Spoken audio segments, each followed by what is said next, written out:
نحمده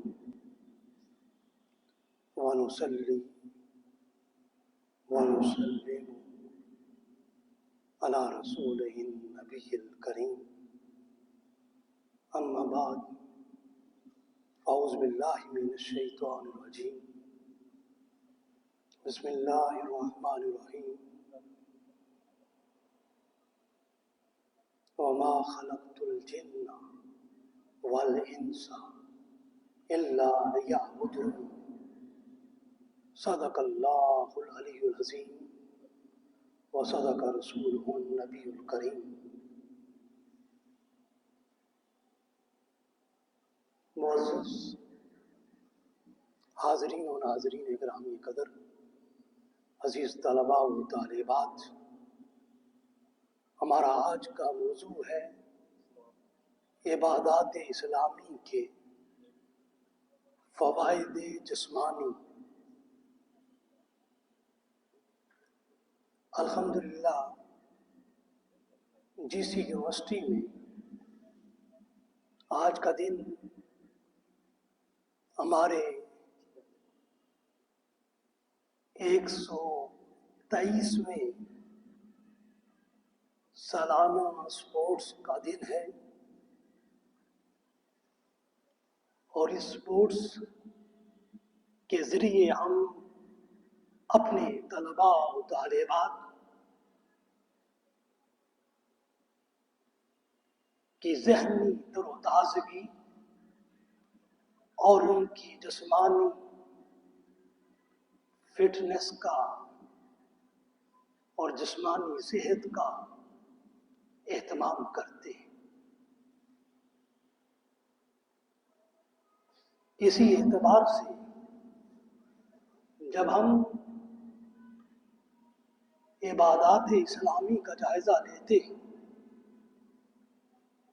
تو ہر عبادت بھی ہمیں ذہنی تر و تازگی اور جسمانی فٹنس اور جسمانی صحت کی نعمت سے مالا مال کرتی. اسی تناظر میں جب ہم قرآن حکیم کی سورہ الذاریات کا مطالعہ کرتے ہیں تو باری تعالیٰ اپنے بندوں سے ہر بندے سے انفرادی طور پر اور من حیث المجموع بھی خطاب کرتا ہے، اور انہیں یوں ارشاد فرماتا ہے وَمَا خَلَقْتُ الْجِنَّ وَالْإِنسَ إِلَّا لِيَعْبُدُونِ. فرمایا کہ میں نے انس و جن کو اس لیے پیدا کیا ہے کہ وہ میری عبادت اور بندگی کریں. حاضرین و ناظرین گرامی قدر، عبادت اللہ کی یاد کا نام ہے.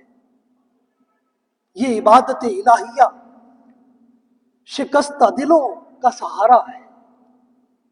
یہ عبادت اللہ کی نعمتوں پر شکرانے کا اظہار ہے. یہ عبادت انسان کی زندگی کے اضطراب اور خوف کو ختم کرتی ہے، اور انسان کو مصیبتوں اور آفتوں سے محفوظ کرتی ہے، اور انسان کے دل میں سکون و طمانینت کو پیدا کرتی ہے، اور انسان کے اعصاب کو پرسکون بناتی ہے، اور اس کے رنج و الم کو دور کرتی ہے، اور انسان کے دل میں صرف اللہ ہی کا خوف پیدا کرتی ہے، اور وہ ہر دنیاوی خوف سے انسان کو نجات دلاتی ہے. عبادت الہیہ کا سب سے بڑا مقصد اللہ کی رضا اور اس کی خوشنودی کو پا لینا ہے، اور اس کے ساتھ ساتھ عبادت انسان کو تطہیر روح کی منزل سے بھی آشنا کرتی ہے، اور تزکیہ نفس کی عظیم نعمت سے بھی مالا مال کرتی ہے. یہ عبادت ہمارے وجودوں میں اللہ کا تقوی اور زندگی میں اس کی بندگی کا وصف پیدا کرتی ہے۔ ہمیشہ اللہ کی بارگاہ میں ہمارے لیے پرہیزگاری اور اطاعت گزاری کا وصف پروان چڑھاتی ہے اور روحانی پاکیزگی سے ہمیں ہمکنار کرتی ہے۔ اسلام کی جملہ عبادات اپنے اندر انسانوں کے لیے بے پناہ فوائد رکھتی ہیں۔ شومی قسمت ہم ان فوائد کا ادراک نہیں رکھتے ہیں، اور اگر ادراک ہے تو ان پر عمل میں تساہل اور غفلت ہے۔ باری تعالیٰ نے ہر عاقل اور بالغ کو اپنی عبادات کا پابند کیا ہے اور ان پر اپنی عبادات کی ادائیگی کو فرض گردانا ہے، اور اب ان فرض عبادات کا تارک گناہگار ہوگا اور عند اللہ مجرم ٹھہرے گا۔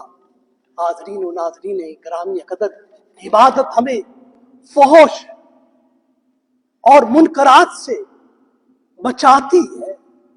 لفظ فحش میں ہر طرح کی دست درازی آ جاتی ہے، جنسی معصیت آ جاتی ہے، انسانی زندگی کی عیاشی اور غفلت آ جاتی ہے، اخلاق و اعمال کا صراط مستقیم سے منحرف ہو جانا آ جاتا ہے، جبکہ منکرات میں ہر ناپسندیدہ فعل، مکروہ قول اور دل خراش اخلاق اور احوال آ جاتے ہیں۔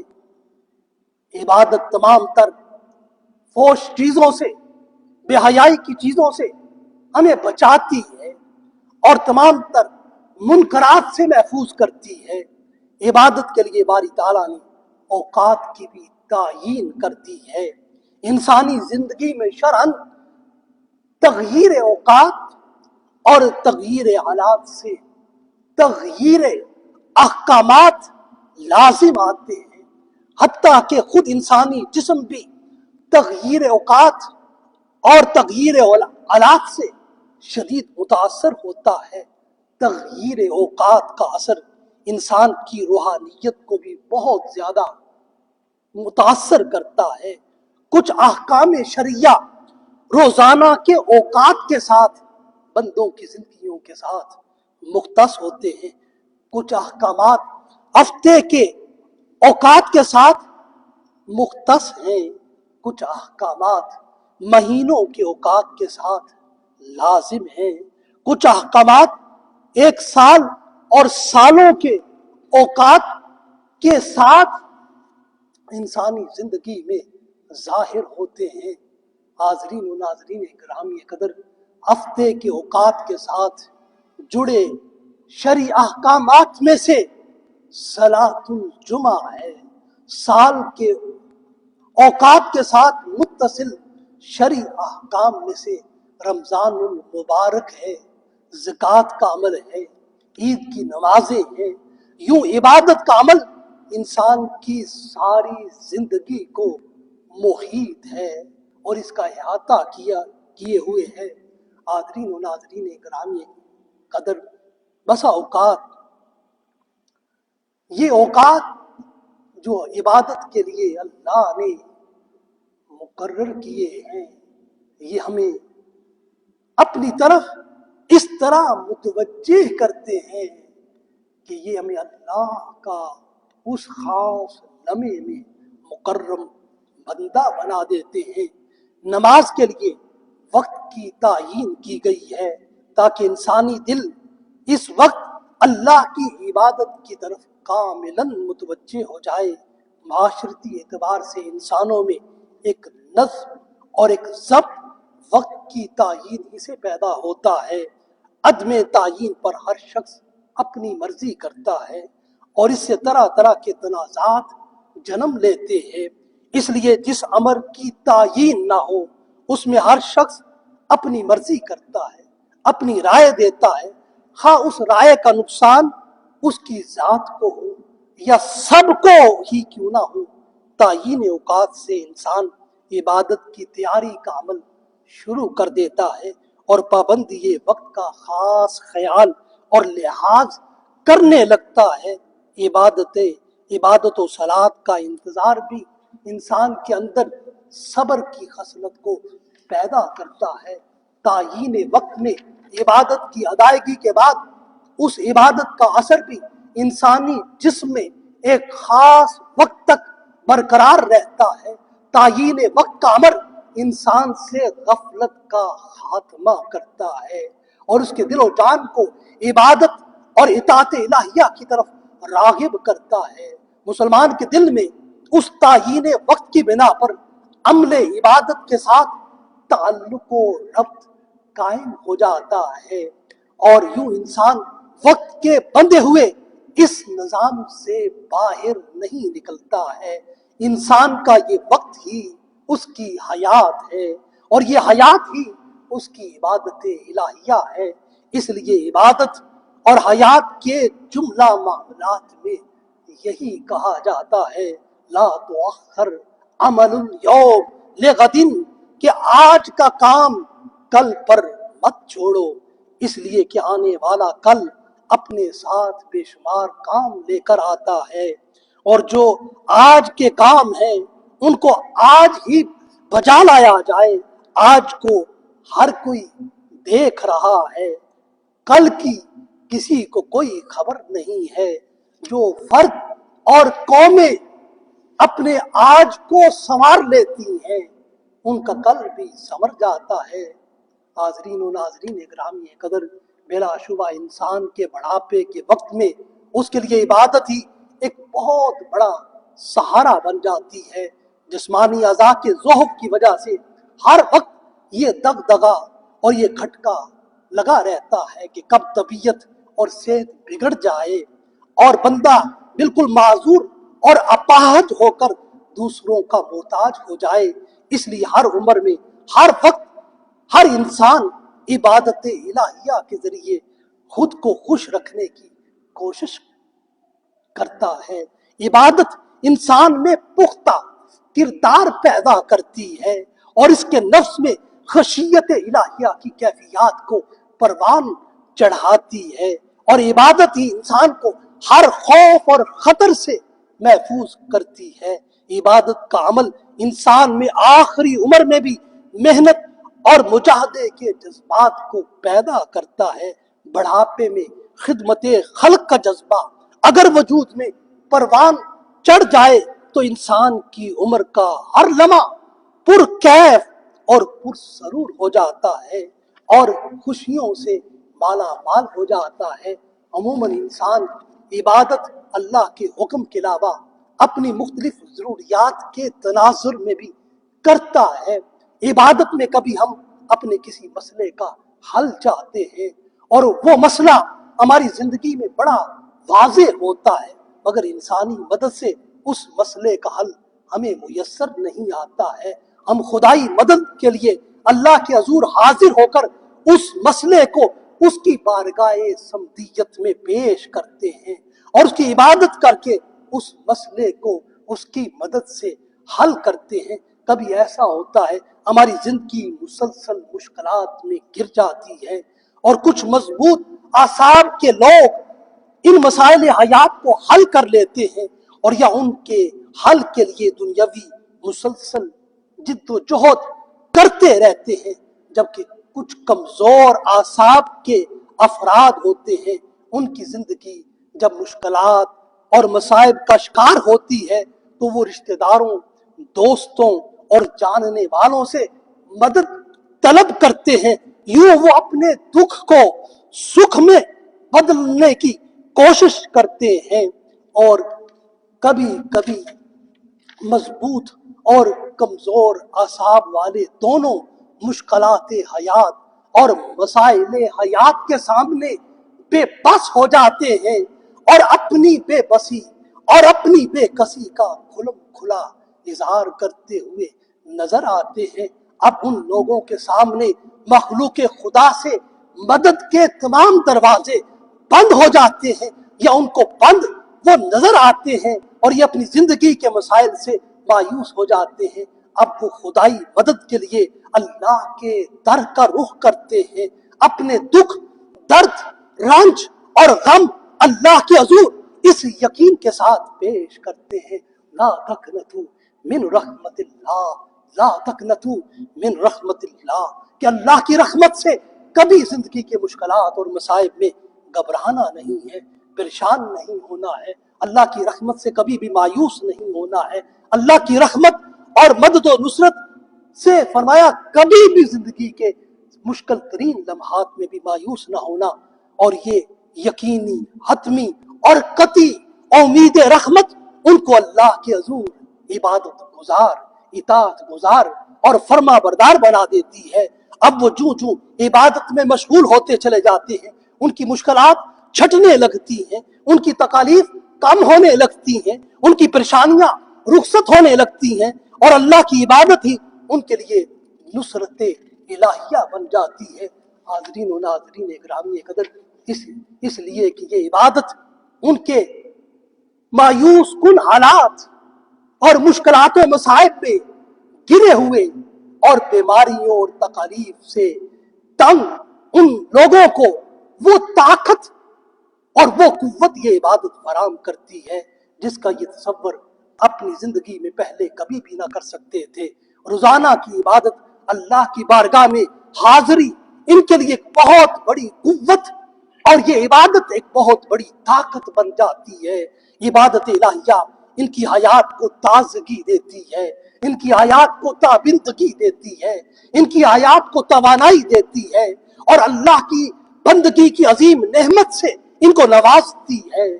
عجب ہے انسان کی زندگی بے بسی کے ساتھ اس دنیا میں شروع ہوتی ہے اور اس کا خاتمہ بھی بے کسی کے ساتھ ہوتا ہے۔ اس لیے قرآن نے انسان کا تعارف ہی یہ کرایا ہے، خلق الانسان ضعیفا فی صورت النساء، کہ یہ انسان اپنی خلقت کے اعتبار سے بھی ضعیف ہے اور اپنی زندگی کی آخری ساعت میں بھی بڑا ہی ضعیف ہو جاتا ہے۔ اس کی زندگی کے آخری اوقات بھی اس کو توانائی اور قوت فراہم کر سکتے ہیں۔ اس کی صورت فقط اور فقط یہی ہے کہ یہ اپنے جسم کو عبادت کے ذریعے روحانی طاقت فراہم کرے، اور روحانی طاقت اللہ کی عبادت اور بندگی کے ساتھ ہی سے میسر آتی ہے۔ یہی روحانی طاقت ہی انسان کو سارے امراض برداشت کرنے کی صلاحیت اور استعداد کا حامل بناتی ہے، اور یوں بڑھاپے کے ہر مرض میں صبر و برداشت کی عادت عطا کرتی ہے، اور ہر لمحہ اللہ کی رحمت کا طالب بناتی ہے، اور ہر لحظہ اللہ کی مدد و نصرت کا اس کو خواہش مند بناتی ہے، اور اللہ کی مدد و نصرت اور اس کی رحمت کا مسلسل احساس ہی اس زندگی کے بڑھاپے میں ایک مضبوط، جہاں انسانی سہارے نہیں ہوتے، ایک سہارا بن جاتا ہے۔ وہ انسان اکیلا ہو کر بھی رب کی رحمت کے سائے میں اپنی زندگی بسر کرتا ہے۔ ہمارا جسم اس عمل عبادت کے ذریعے رب کی بارگاہ سے ہر مرض سے شفا یابی کی نعمت پا لیتا ہے۔ جس قدر ہمارا ایمان اللہ کی ذات پر مضبوط ہوتا ہے، اسی قدر ہماری زندگی کا ہر مرحلہ اور ہر لمحہ بآسانی بسر ہو جاتا ہے۔ حاضرین و ناظرین گرامی قدر، اسلامی عبادات میں نماز کو بہت زیادہ اہمیت حاصل ہے۔ نماز کے ذریعے ہمیں بے شمار جسمانی فوائد حاصل ہوتے ہیں۔ یہ نماز کا عمل جہاں ہمیں دماغی سکون، ایک مینٹل پیس دیتا ہے، وہیں یہ ہمیں روحانی مسرت، اسپرچول بلیسنگ بھی کی نعمت بھی دیتا ہے، اور اس کے ساتھ ساتھ یہ ہمیں ہر برائی سے یہ نماز بچاتی ہے، اور اس کا جسمانی اعتبار سے بھی بڑا فائدہ یہ ہوتا ہے کہ یہ عمل صلاۃ ہمارے جسم کو مکمل طور پر فٹ رکھتا ہے، ہمارے بدن میں چستی پیدا کرتا ہے، ہمارے وجود سے سستی اور کاہلی کا خاتمہ کرتا ہے، ہمیں عملی زندگی کے لیے بہت زیادہ سرگرم اور فعال بناتا ہے، اور نماز کے ذریعے ہمیں جسمانی موضوعیت، فزیکل فٹنس کی نعمت بھی میسر آتی ہے، جو آج کا بنیادی موضوع ہے۔ ہماری نماز میں آج کل جتنی معاشرتی سطح پر جو بھی ورزشیں پائی جاتی ہیں، جو بھی مروج ہیں، وہ سب کی سب ورزشیں کسی نہ کسی صورت میں بغیر کسی مخصوص نام کے تذکرے کے وہ ساری جسمانی ورزشیں وہ خود مختلف کھیلوں کی صورت میں ہو، مختلف جسمانی حرکات و سکنات کی صورت میں ہو، وہ ساری کی ساری اس عمل صلاۃ میں آ جاتی ہے۔ ہماری نماز ہمارے جسم کے مختلف اعضاء کو حرکت دیتی ہے، ہمارے پٹھوں کو اور اعصاب کو یہ نماز مضبوط کرتی ہے، ہمارے بدن کو صحت مند اور توانا کرتی ہے، ہمارے قلب کو مضبوط اور بیماریوں سے مبرہ کرتی ہے، ہمارے ذہن کو یہ نماز تازگی اور فرد عطا کرتی ہے، اور ہماری روح کو یہ روحانی غذا فراہم کرتی ہے۔ نماز ہمارے جسمانی عوارض اور امراض کو دور کرتی ہے، ہمارے لیے شفائے جسمانی بنتی ہے۔ نماز ہماری جسمانی صحت کو برقرار رکھنے کے لیے اخلاقی بیماریوں سے بھی ہمیں محفوظ کرتی ہے۔ یہ نماز ہمارے غیظ و غضب کو ٹھنڈا کرتی ہے اور ہر حاسد کو یہ پیغام دیتی ہے کہ جو مانگنا ہے اپنے رب کی بارگاہ سے مانگو، اور ہر کینہ پرور کو رب کی خاطر لوگوں کو معاف کرنے کا درس حیات دیتی ہے، پریشانی کو سکون میں بدلتی ہے۔ میڈیکل سائنس کی روح سے 5 وقت کی نماز میں انسان کا اٹھنا بیٹھنا انسانی صحت کے لیے انتہائی مفید عمل ہے۔ یہ عمل انسانی جسم کو ورزش کی طرح متحرک اور فعال کرتا ہے۔ ادائیگی نماز کے دوران سارا انسانی جسم فعال رہتا ہے، جس کی بنا پر ہمارے جسم میں کولیسٹرول چربی کم ہو جاتی ہے، جس کی وجہ سے ہم فالج اور دل کے حملوں سے محفوظ ہو جاتے ہیں۔ سارے اعضاء کی حرکت سے دل کا دورہ اور فالج کا خطرہ اور بڑھاپے کا خدشہ قبل از وقت کم ہو جاتا ہے۔ یہ نماز ہمارے جسم کو فٹ رکھ کر دیگر امراض جسمانی سے ہمیں محفوظ کرتی ہے۔ حاضرین و ناظرین گرامی قدر، نماز اگر کامل آداب کے ساتھ پڑھی جائے تو ہر عمر کے مرد و زن اس سے فائدہ اٹھاتے ہیں۔ نماز ایک نہایت ہی متوازن قسم کی جسمانی ورزش ہے۔ اس کے ذریعے سب سے پہلے نماز میں داخل ہوتے وقت ہم اپنے بازوؤں کی ورزش کرتے ہیں، تکبیر تحریمہ کہتے وقت ان کو اوپر اٹھاتے ہیں، جس سے گردش خون کا عمل ہمارے دل اور سینے کی طرف بڑھتا ہے۔ پھر ہم رکوع کر کے اپنے گھٹنوں اور ٹانگوں کے اعصاب کی ورزش کرتے ہیں، اپنی کمر کو برابر اور مساوی رکھ کر اس کو ورزش کے عمل سے گزارتے ہیں، اور جس کی وجہ سے ہماری کمر کی لچک میں بے پناہ اضافہ ہوتا ہے۔ یہ ہر طرح کے دردوں کا مقابلہ کرنے کے قابل ہمیں کرتی ہے، کمر کے مختلف امراض اور دردوں سے ہمیں محفوظ کرتی ہے۔ اس کے ساتھ ساتھ ہم رکوع میں اپنے جسم کا سارا وزن اپنی ٹانگوں پر ڈالتے ہیں، جس سے ہماری ٹانگوں کی جسمانی ورزش ہوتی ہے اور ہماری ٹانگوں کے اعصاب مضبوط ہوتے ہیں، اور یہ رکوع کا عمل ایک بہترین جسمانی ورزش بن جاتا ہے۔ رکوع سے قبل ہمارے سارے جسم کی قیام کی حالت بھی ایک خوبصورت جسمانی ورزش بنتی ہے، اور یہ صبر و برداشت تک پیکر بن کر نمازی اللہ کی بارگاہ میں کھڑا ہو جاتا ہے، اور یہ بہترین اس کے لیے جسمانی ورزش ہے۔ قیام و رکوع کے بعد ہم نماز میں ایک بڑی اہم ورزش کرتے ہیں جو سجدے کی صورت میں ہوتی ہے۔ سجدے میں ہم اپنی کونیوں کو زمین سے اٹھا کر رکھتے ہیں اور ہاتھوں کی ہتھیلیوں اور پیشانی پر بوجھ ڈالتے ہیں۔ سجدے کی حالت میں مرد حضرات اپنے پیٹ کو رانوں سے جدا کرتے ہیں، اسی طرح حالت سجدہ میں اپنی پیشانی کو بھی موضوع جگہ پر رکھتے ہیں، اور یہ بھی ایک بہترین جسمانی ورزش ہے جس کے نتائج بڑے ہی مؤثر ہوتے ہیں اور انسانی صحت کے لیے بڑے ہی مفید ہوتے ہیں، اور مختلف حالتیں ہی اس کے لیے ایک عمدہ جسمانی ورزش بن جاتی ہیں۔ اور یہ ورزشیں ایسی ہیں جو تنگ اور محدود جگہ پر ان جسمانی ورزشوں کو کرتا ہے، یہ اس کو بھی فائدہ دیتی ہیں۔ جیسے خلاباز ہیں، یہ محدود جگہ پر جسمانی ورزشیں کرتے ہیں، اور جس کی وجہ سے ان کی اعضاء بالکل درست رہتے ہیں،